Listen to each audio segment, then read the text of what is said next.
저는 사도 베드로를 사실 그를 생각하면 가슴이 전하고 그의 서신을 읽을 때마다 눈시울을 붉히게 됩니다. 어부에서 아무런 교육을 받지 못한 베드로 사도가 이 베드로 서신을 기억하기 위해서 어떤 심정으로 베드로 서신을 기록을 했을까 생각을 해보면 참 가슴이 아련해집니다. 왜 우리가 어릴 적 이 연필 한 자루가 귀한 시절에 그 연필심에 침을 묻혀서 한자 한자 적던 기억들이 있지 않습니까?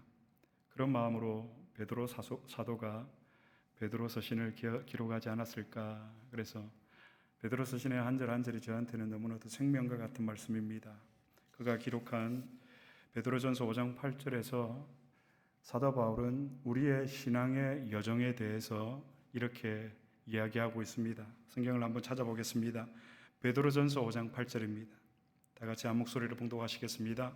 근신하라 깨어라 너희 대적 마귀가 우는 사자같이 두루 다니며 삼킬 자를 찾나니.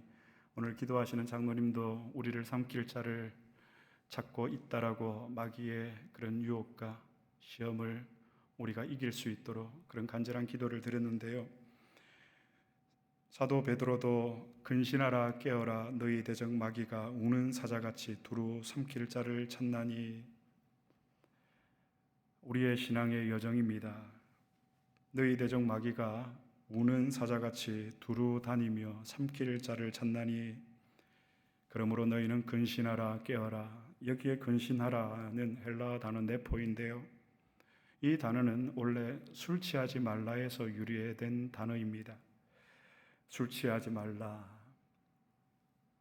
근신하라. 디모데전서 3장 8절로 10절의 말씀에 보면 사도 바울이 디모데에게 교회의 직분자에 대한 자격을 제시하고 있습니다. 디모데전서 3장 8절에 보면 교회 감독과 집사의 자격 중에 우리가 지난 8월에 토요 새벽 기도 시간에 나눈 적이 있는데 기억을 하실지 모르겠지만 집사의 자격 중에 첫 번째는 정중하고, 그리고 두 번째는 일구이연하지 않고 거짓말하지 않는 거죠. 세 번째는 술에 임박히지 아니하고, 네 번째는 더러운 이익을 탐하지 아니하고. 디모데전서 3장 8절에서 사도 바울은 디모데에게 교회의 직분의 자격과 관련해서 이렇게 얘기를 했습니다. 세 번째, 이 집사의 자격에 해당이 되는 술에 임박히지 아니하고, 이 말의 참뜻은 술에 깊이 빠져들지 않는다라는 뜻입니다. 즉 술에 중독되지 않는다라는 의미입니다. 사람의 뇌를 연구하는 과학자들이 알코올, 그러니까 술 중독자와 게임 중독자의 뇌를 연구한 결과가 있습니다. 알코올 중독자와 게임 중독자의 뇌가 비슷한 결과를 발표를 했습니다. 그러니까 여러분, 근신하라, 네오라는 이 헬라어 단어가 술 취하지 말라에서 유래된 단어인데요. 근신하라 깨어라, 예수보다, 그리고 복음보다, 하나님의 말씀보다 더 가치를 두고 있으면 그것이 곧 근신하지 못하고 있는 모습인 것을 우리는 사도 베드로의 말씀을 통해서 깨닫게 됩니다. 중독자는 정상생활이 불가능합니다. 그렇죠, 여러분? 중독에는 다양한 형태의 중독이 있습니다. 술 중독이 있고, 게임 중독이 있고, 또 쇼핑 중독이 있고, 요즘에는 유튜브 중독이 있는 것 같습니다. 그런데 이런 것들은 근신하라는 사도의 가르침에 위배가 된다고 저는 생각이 됩니다. 왜냐하면 이런 것들이 하나님과 그분의 말씀에 우리로 하여금 집중하지 못하도록 하기 때문입니다. 무엇보다도 우리가 여러분, 이 사도 베드로가 근신하고 깨어 있으라고 한 이유는 너희 대적 마귀가 우는 사자처럼 어르렁거리면 삼킬 자를 찾아다니기 때문에 너희는 근신하고 깨어 있어야 한다라고 사도 베드로가 말했던 것입니다. 여러분, 지금도 우리의 대적 마귀는 우는 사자처럼 어르렁거리며 두루 삼킬 자를 찾아다니고 있습니다. 우리가 인정하고 싶지 않지만 이것이 우리의 신앙의 여정입니다. 우는 사자같이, 구약 성경에서 사자는 매우 강력하고 무서운 동물로 상징이 됩니다. 베드로 사도는 영적인 실체인 이 마귀의 활동을 우는 사자에 오늘 비유를 했습니다. 우리 눈에 보이지 않는 이 영적 실체인 마귀는 우리의 믿음을 무너뜨리려고 하는 우리의 가장 강력한 포식자입니다. 그래서 베드로 사도는 우는 사자처럼 삼킬 자를, 먹잇감을 찾아 두루 다니고 있는 마귀를 경계하라고 오늘 우리에게 권면하고 있습니다. 존 칼빈은, 종교개혁가 존 칼빈은 말하기를 마귀는 오늘도 잠들지 않고 항상 신자들을 공격할 기회를 노린다라고 했습니다. 그러므로 여러분, 우리는 근신하고 깨어 있어야 됩니다. 그래야만 영적인 전쟁에서 마귀에 맞서 싸울 수가 있고 승리할 수가 있습니다. 에베소서 6장 말씀에 보면 전신갑주에 대한 말씀이 있습니다. 우리의 신앙 여정을 다시 말씀드리면 지금은 우리는 영적 전쟁 중에 있습니다. 우리는 어느 순간 이유를 알 수 없는 그런 절망이 밀려오고 막연한 불안한 마음들이 우리의 마음을 짓누를 때가 있습니다. 지금 그런 분이 계실지도 모르겠습니다. 겉으로 보기에는 특별한 문제가 없어 보입니다. 아무런 문제가. 그런데 마음속으로는 어떻습니까? 이상하리만큼 무겁고 답답한 감정이 밀려옵니다. 그럴 때 우리는 대수롭지 않게 생각을 합니다. 오늘은 그냥 날씨가 습해서 비가 와서, 아니면 내 기분이 조금 다운되어서 그렇다라고 우리가 넘기지만, 사실 여러분 그 이면에는 우리의 신앙 여정을 제가 말씀을 드렸습니다. 우리는 지금 전쟁 중에 있습니다. 영적인 전쟁 중에 있습니다. 우리의 이런 감정에 요동치는 그 마음 이면에는 우리의 눈에는 보이지 않는 이 우는 사자, 우리의 원수 마귀가 우리를 공격하는 영적 공격이 숨어 있을 수 있다라는 사실입니다. 마음이 심란하고 내 안에서 갈등이 일어나고 또 이상하게 주변 환경이 뒤엉키기 시작하는 그런 경험들이 여러분 있지 않습니까? 왜 그럴까? 여러분, 이처럼 우리의 원수 마귀는 우리가 하나님에게서부터 멀어지도록 하기 위해서 교묘하고 엄밀한 방법으로 우리를 공격합니다. 내가 마귀다 하면서 우리의 눈에 보이면 우리가 경계하고 주의할 수 있겠지만, 그러나 이 우리의 원수 마귀는 우리의 눈에 보이지 않습니다. 우리의 눈앞에 나타나는 것이 아니라 마귀는 어느 순간 슬그머니 몰래 들어와서 우리의 마음에 의심을 일으키게 하고 절망을 일으키고 갈등을 조장해서 무기력한 자기의 심정을 심어 놓기도 합니다. 하지만 이런 때야말로 우리가 영적인 관점에서 하나님의 말씀을 통해서 우리의 자신들을 정말 냉정하게 진단하고 점검해야 됩니다. 지금 내 마음속에 소용돌이치고 있는 이 절망과 이 불안과 이 두려움과 이 분노가 마귀의 영적인 공격의 신호가 아닐까, 그런 영적인 시각을 가지고 자신을 살펴보아야 된다는 말입니다. 에베소서 6장에서 사도 바울이 이렇게 말을 했습니다. 마귀의 계계를 능히 대적하기 위하여 하나님의 전신갑주를 입어라. 이렇게 강조한 이유도 바로 여기에 있습니다. 보통 여러분, 지금 세계 각지에서 전쟁이 일어나고 있지만 전쟁을 떠올리면 어떤 이미지가 연상이 됩니까? 총성이 들리고 로켓이 발사되고 병사들의 함성이 들리지만, 그러나 영적 전쟁은 전혀 다른 차원에서 이루어집니다. 아주 조용하고 아주 엄밀하게 영적 전쟁은 시작이 됩니다. 아무것도 아닌데 여러분, 우리가 화가 나고 별다른 이유 없이 짜증이 나고 절망이 되고 불안하고 갑자기 이런 마음들이 몰려온다면 그 배후에는 우리의 대적 마귀의 영적 공격이 시작된 건 아닌지 영적으로 우리가 민감하게 살펴보아야 한다는 말입니다. 우리의 신앙생활은 여러분 영적 전쟁입니다. 우리의 신앙의 여정입니다. 총성 없는 전쟁과도 같습니다. 그래서 여러분, 저는 주일을 정말 많이 기다립니다. 간절히 기다리는 이유가 6일 동안 또 여러분의 신앙의 여정 가운데 영적인 전쟁을 펼치고 만나게 될 여러분들을 기대하면서 정말 주일을 사모하게 됩니다. 지난 한 주 우리는 총성 없는 전쟁을 해왔습니다. 매일같이 우리의 마음에 유혹과 시련이 찾아오고 때로는 삶이 너무 버겁고 너무 힘겹게 느껴질 때가 있습니다. 포기하고 싶을 때도 있습니다. 그런데 그런 전쟁터에서 여러분 한번 생각을 해보십시오. 아무런 무기 없이 전의를 상실한 병사의 모습을 한번 떠올려 보시기를 바랍니다. 무기력하게 고전할 수밖에 없습니다. 아니, 생명을 잃을 수도 있습니다. 하지만 하나님의 말씀인 성경은 분명히 우리에게 말하고 있습니다. 신자의 가장 강력한 영적인 무기는 우리 안에 있는 것이 아니라, 내게 있는 것이 아니라 하나님께서 이미 우리에게 주신 말씀이 우리의 가장 강력한 영적 무기라는 사실을 성경은 우리에게 말씀하고 있습니다. 현재 각처에서 일어나고 있는 전쟁을 보면 현대 전쟁의 승패는 최신식 무기가 좌우하고 있는 것 같습니다. 굳이 군사가 들어가지 않아도 드론을 통해서 전쟁이 펼쳐지고 있는 모습을 보게 되는데요. 마찬가지입니다. 영적인 전쟁에서도 우리에게 가장 강력하고 가장 효과적인 무기는 무엇일까요? 하나님의 말씀, 성경뿐입니다. 그러므로 성경은 죽어 있는 글이 결코 아닙니다.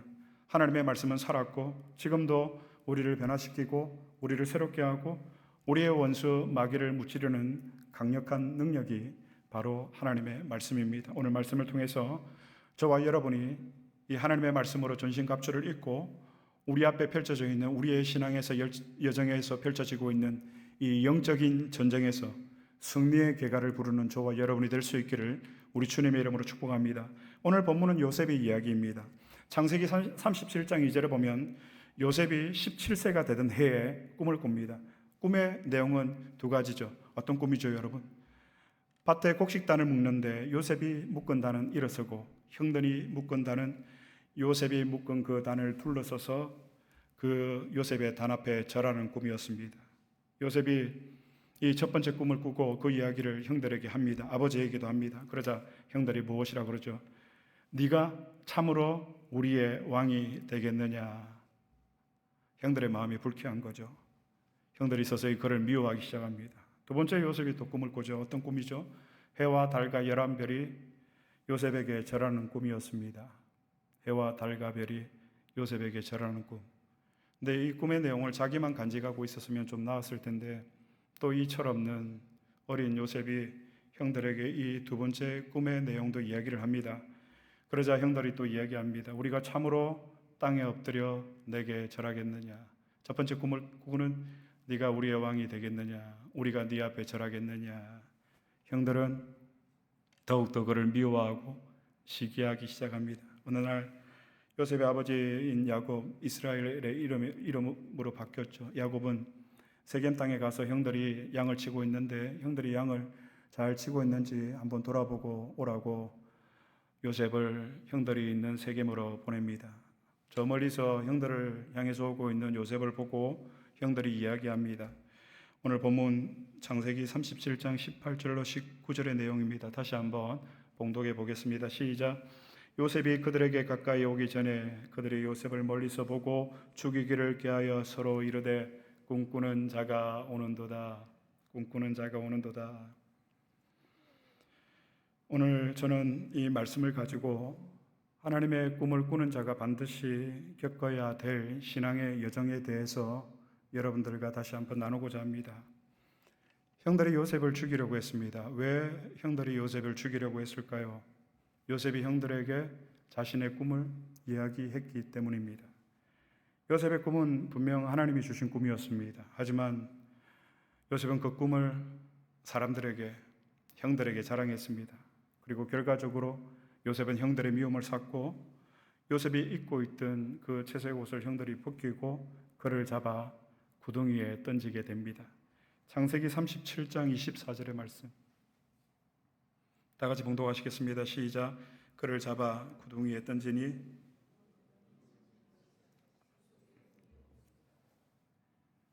르우벤과 유다가 우리가 저 동생을 생명은 해하지 말자라고 막았지만 다른 형들은 요셉을 시기하고 미워해서 요셉을 죽이려고 했던 것이죠. 그래서 그를 잡아서 구덩이에 던집니다.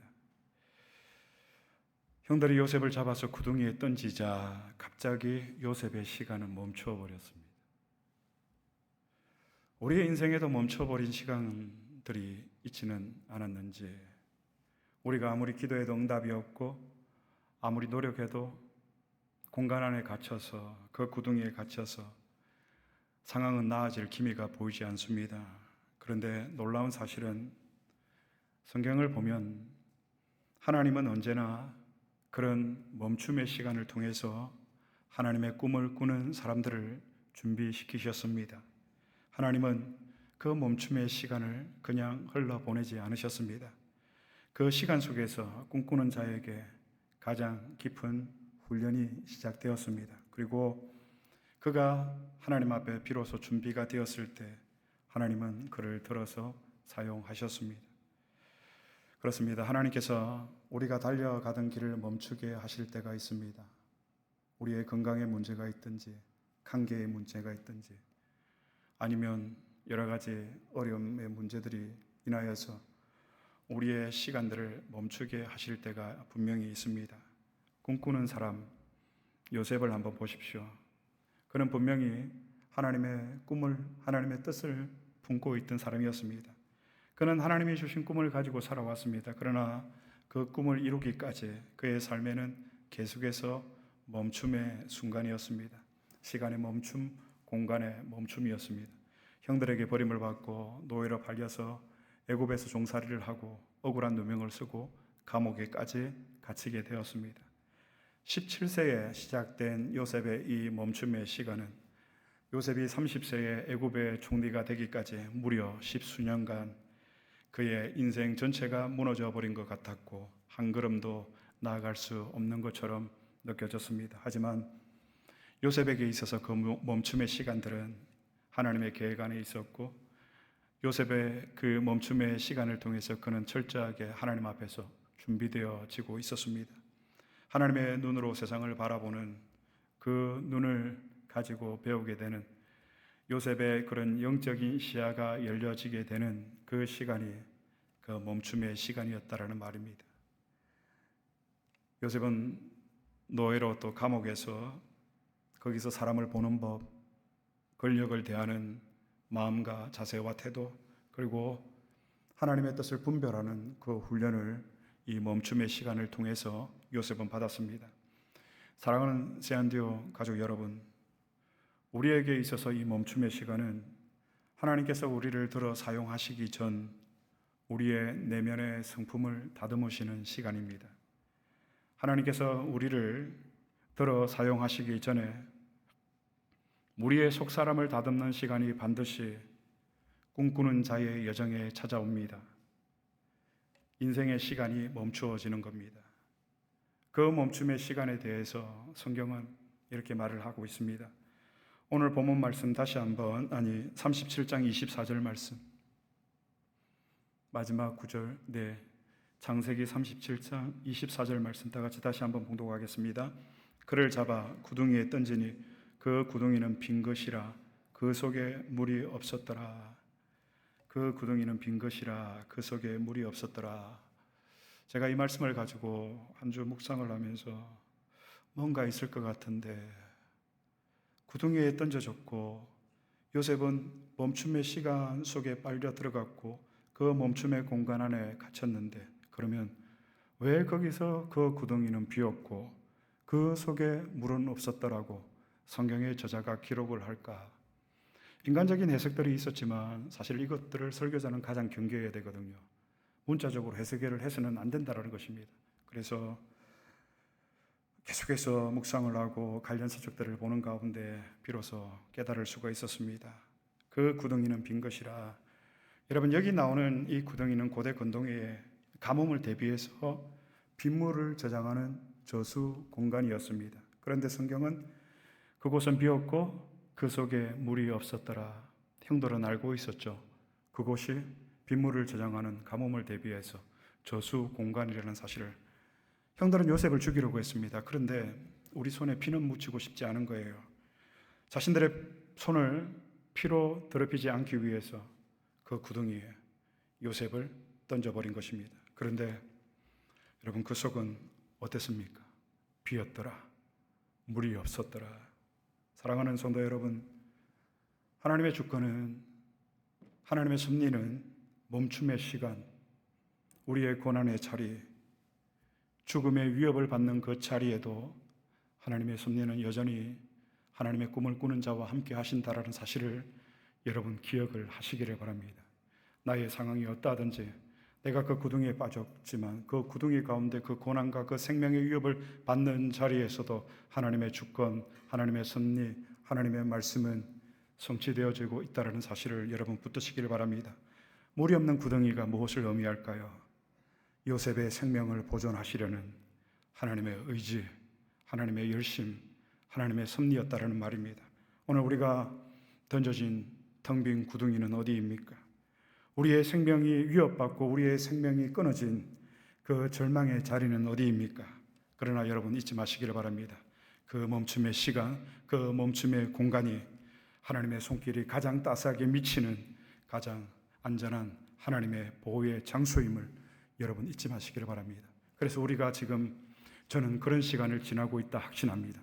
그래서 오늘 말씀을 준비하면서 제 마음 가운데 이런 감동이 있었습니다. 26년 표어는 꿈꾸는 교회, 꿈꾸는 성도다라고 정했습니다. 우리에게 멈춰진 이 시간을 통해서 우리가 하나님의 꿈을 통해서 우리의 내면을 연단받고 우리의 성품이 변하고 우리의 인격이 변화되어서 비로소 하나님이 이제 너를 들어 사용해도 되겠다라고 하나님이 결정하실 때에 우리는 꿈꾸는 자로서 이 땅 가운데 불쌍한 영혼들이 얼마나 많이 있습니까? 시간이 없습니다, 여러분. 저는 왜 이렇게 조급한지 모르겠습니다. 그러므로 꿈꾸는 자에게는 여러분 이 세상에 존재하는 악함도 하나님의 섭리의 도구가 될 수밖에 없습니다. 왜 하나님이 이 땅에 악이 존재케 됩니까?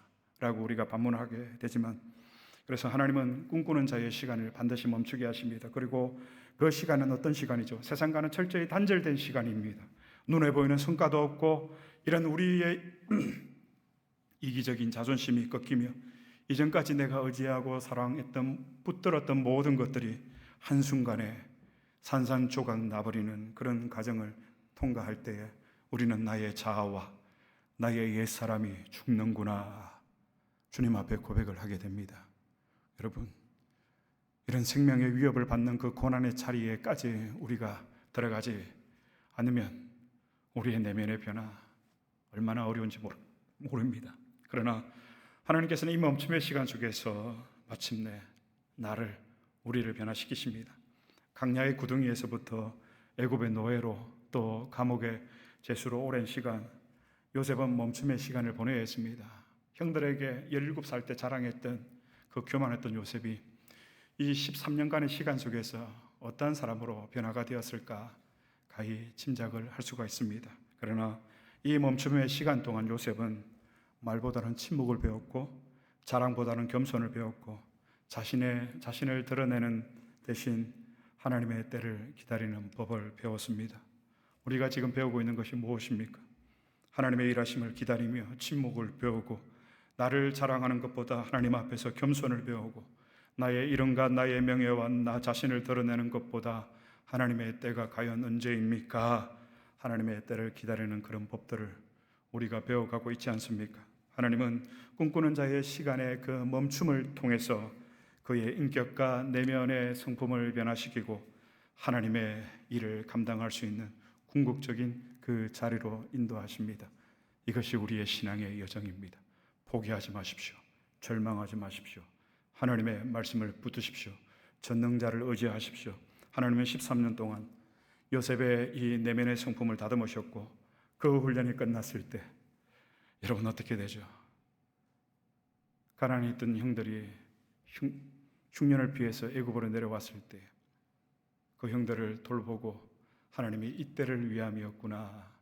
그리고 70인이 이제 애굽의 여정에 들어가게 됩니다.